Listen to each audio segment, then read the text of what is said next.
Hi, beautiful loved ones, and welcome back to my channel. So today I just want to get a little personal and describe just a short bit of my story with dementia. I'm going to be coming to you guys with a few other videos on this. So, 2014, I thought was the I thought was going to be the best year of my life. I was now engaged to a wonderful man that I had been dating a little bit over 2 years. I lived in Florida, and he visited me every single month for 2 years straight. Got back to Michigan. He popped the question. We get engaged. Um, we decided that buying a house is going to be great. So I was in position to buy a house, and I closed March of 2014. By July of 2014, my fiance had a stroke. Um, the doctors didn't think too much of it. They said it was a light stroke, and he went on his way. However, he couldn't go back to work. It happened on the job, and I didn't have enough of his information to know that he had disability insurance and everything like that. So he filed unemployment. So we just bought a house. He's now on unemployment, and that November I got into a major car accident. So around January of 2015, I recognized that he could no longer drive for me, because like I said, I had that car accident. He was forgetting how to come home and forgetting where he put his keys. That's normal, right? A lot of people in their 40s forget where they put their keys. So I was kind of putting it on that because he's 13 years older than me. I thought that he was just having some episodes of forgetfulness. So I took him back to the doctor, and I'm like, hey, he had a stroke back in July last year. Now I'm noticing some decline, and they sent him to a sleep specialist, and the sleep specialist determined that he had a mild case of sleep apnea. But they did prescribe a machine for him, and then they just everything was just going so fast at that moment. They decided that he needed some cognitive tests, and that's when I learned that he was suffering from early onset dementia, something that I've never heard of. I heard of Alzheimer's and I've heard of dementia, but never early onset dementia. And I'm like, what is this? So I started reading everything I could. Thank God for the internet. Thank God for other people's testimonies. But unbeknownst to me, it was a progressive degenerative disease. Like I still could make the connection that he wasn't going to get better. It was going to progress. So in my mind, let's stop this thing. Let's stop it from progressing because that's not what I'm willing to accept. So again, the prognosis was pretty grim, but I was still putting John up to the task of having him drive with me in the car, leading the way. That sounds very dangerous, but he was able to do it. This man was a fighter. He was an ex-police officer. So he was able to do those things, which made me think, okay, this man does not have dementia. It has to be something else. So um, they did spinal taps. They did everything. I'm still not convinced to this day it was dementia because of the way he was still able to perform his activities of daily living. Okay, it just got me. So with very few books and journals out there on early onset dementia, I'm deciding to come to you today to give you the outlook of loving somebody, dealing with someone on a day-to-day basis with early onset dementia. So what I did notice, like I said, we have been dating a bit over 2 years. John was still cracking jokes, finding things on TV, helping me cook meals. He had to be my caregiver because at this time I'm in a wheelchair. I'm in a wheelchair, helping me to the bathroom, helping to shower me, helping to turn me in bed, he's living as if nothing was wrong. And I treated it as such. And in my mind, looking back, I think that's what helped him to, in my mind, to live as long as he did, because I didn't treat him as if he was ill. When he would become frustrated with things, I'm like, okay, let's work through this.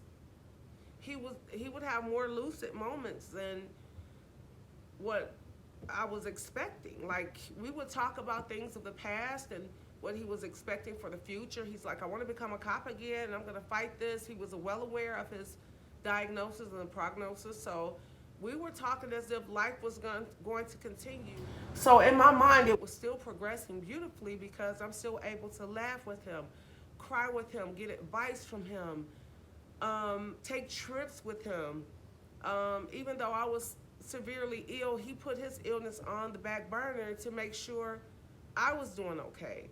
I was in and out of the hospital at least once a month, because now I'm not active. I was hit on duty, so I was pretty fit. I was a police officer, so my health was declining because I'm sitting still every day, blood clots, asthma attacks from anxiety. So I'm in and out of the hospital, and I had 2 teenage boys at the time. He taught my oldest son, how to drive, and once Joshua learned how to drive, John would be in the car as the adult, and Josh would get his driving hours to come up to the hospital to see me. So it would be the 2 of them, and sometimes my other son as well, the 3 of them, and Josh would drive to and from doctor's appointments, grocery stores. So think about Josh in your prayers, because this young man has taken on a huge responsibility, having a sick mom and now a sick stepdad. So people, just a side note, people tend to forget about the kids in the interim, okay? But living with someone with early onset dementia was more than what I bargained for. I noticed that after a few months, going into maybe the 2nd year, after I was aware of his issues, I noticed that he would become tired a lot and very disagreeable. So I would try to find games to play, like memory games, since I'm not going anywhere. All I can do is sit in a wheelchair all day. So let's sit at this kitchen table, let's draw, let's color. I know it sounds childish, but it kept his mind busy. So I noticed that keeping a person busy, instead of just sitting them in a room and putting them in front of a TV, it kept him a little more agile mentally for a longer period of time.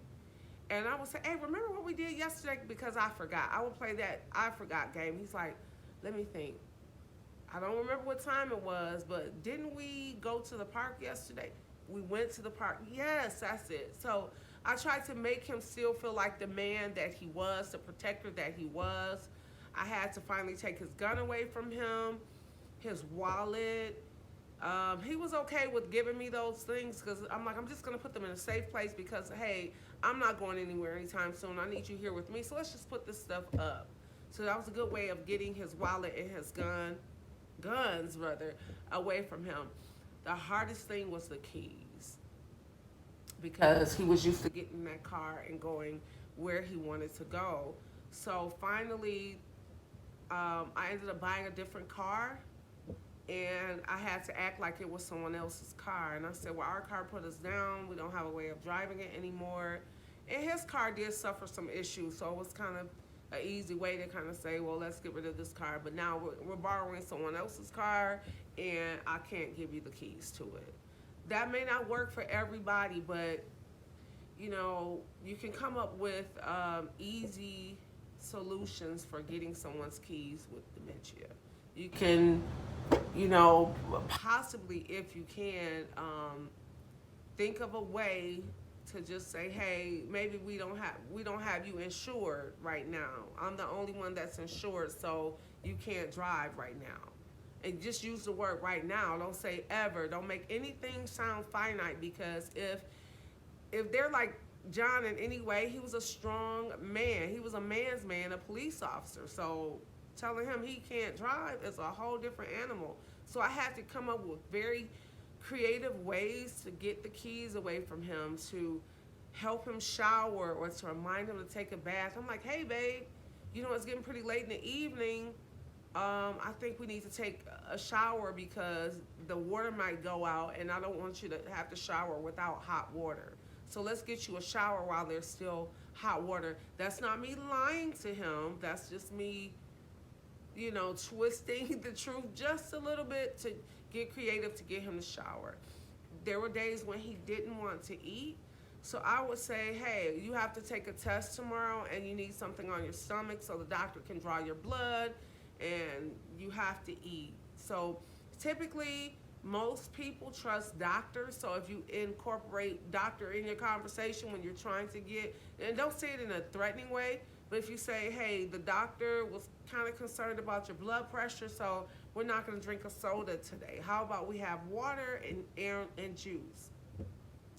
Another side note, I noticed that when John had lucid times, he would question me about his illness. I didn't hide it from him. He said, hey, you said that I had dementia. Is that true? I'm like, what is dementia? So I kind of act like I didn't know what dementia was. I'm like, explain to me again what it is. He's like, well, my memory's bad, right? Remember I had that stroke? I'm like, yeah, you had a stroke.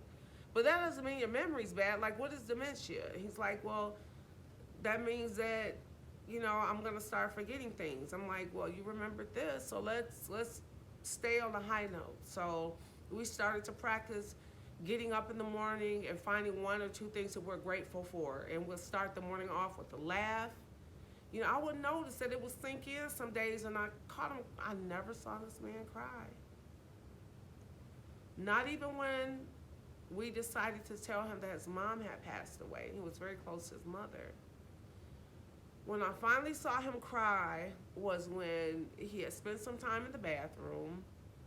I would peek in sometimes, not to take his privacy away, but I put the lock on the door handle outside of the bathroom because he would lock himself in the bathroom some days. So I decided to switch the lock around, put it on the outside so he wouldn't lock himself in. But this particular day I peeked in, and I could tell he wasn't having the best day. I said, oops, I'm sorry, I didn't know you were in here. So I went to sit back on my bed, and he came out and sat next to me. He said, honey, I saw heaven. I became extremely emotional, very upset. And I'm like, what do you know? That's not right. You didn't see heaven. You're not going anywhere. He's like, yes, I am. And it was well with his soul. At that point, I couldn't accept it because I felt like I was doing everything I could to keep this man here as long as I could for me. Even though he had made up his mind, I'm going to go gracefully. I'm going to, look at this illness as my ticket out of this mean world, and I'm going to go in the best fashion possible. But my stubborn behind was just not having it. So my advice is, when the person that you're caring for with early onset dementia, that's the only thing I can speak to. I can't speak to like Alzheimer's and people that are older with dementia. With a young man that has accepted it and that's going to find the joy every day, you kind of got to go with it because it's not your story, it's not your journey. And I fought him on that. And the more I fought him and tried to say, no, you're going to be here, you're going to watch these kids grow up, and he's looking at me like, I'm a realist, honey. I know I'm ill. And I got mad at him. I got mad at him accepting defeat when I've never seen that in him. But it wasn't him. Later on, I realized it wasn't him accepting defeat. It was him going peacefully and saying, sometimes this is what life throws at you, but every day that you wake up, you get a chance to just have a good day, because tomorrow is not promised. So let's have a good day. And I learned so much from that man. And again, my advice is treat the people that you love with dignity and respect their journey. If they realize that something's going on, you can pray for them. You can pray peace for their mind. Pray whatever they're in agreement with, and don't try to impose your will on anybody. Don't take that last bit of dignity don't take that last bit of dignity from them, and just let them be who they need to be to get to um, that next level. And it's not a bad thing. It's not a bad thing because he said he saw heaven. He was a good man, and he believed that that's where he was going. So I wasn't going to take that from him because who am I? I don't have that right. But we just chose to take every day as a gift and bless tomorrow if it comes. So thank you for watching, and I will be going more into depth in the videos to come about different activities, different services, different doctors, what to expect at appointments, and just how to handle yourself as a caregiver when you might feel it's time to put them in either a group home or a nursing home. So I'm gonna, come up with just more insightful videos to just help you guys on your journey. And I want you to keep your head up high. Remember to take care of yourself in the process and stay on a light note. Good vibes to you all. God bless you, and thanks for listening in.